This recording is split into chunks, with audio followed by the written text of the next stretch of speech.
Dans Famille avec Jésus aujourd'hui, nous parlerons de la douleur, de la perte et de l'espérance des retrouvailles. Ainsi parle le Seigneur. Une voix s'est fait entendre à Rama, lamentation et pleurs amers. Rachel pleure ses enfants. Elle refuse d'être consolée sur ses enfants car ils ne sont plus. Jérémie parle des pleurs de Rachel pour ses enfants, symbolisant la douleur de la perte. Dans le contexte biblique, ce passage fait d'abord référence à l'exil du peuple d'Israël, mais ici, il est appliqué à la perte des enfants avant le temps d'angoisse. Toutefois, cette tristesse est accompagnée d'une promesse.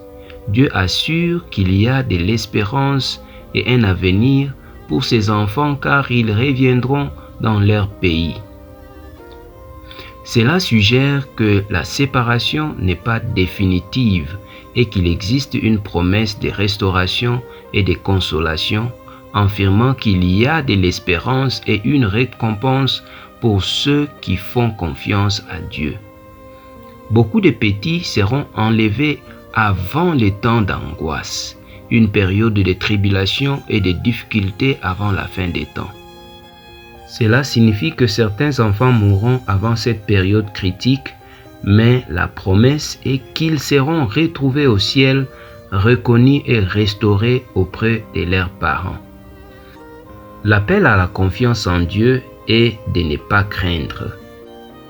Le deuil et la nostalgie sont réels, mais ils ne doivent pas être vécus avec désespoir, car la promesse des retrouvailles et d'une récompense au ciel est bien réelle. La perte sur la terre ne signifie pas la fin, et l'espérance chrétienne est ancrée dans la promesse de la résurrection et de l'éternité avec Dieu. Cela fortifie la foi et apporte la paix au milieu de la souffrance, réaffirmant la croyance que Dieu prend soin de ses enfants en toutes circonstances. Prions. Père éternel, nous t'attendons dans la personne de notre Seigneur Jésus-Christ lorsqu'il viendra dans la gloire pour donner la victoire à ses enfants. Aide-nous au nom de Jésus. Amen.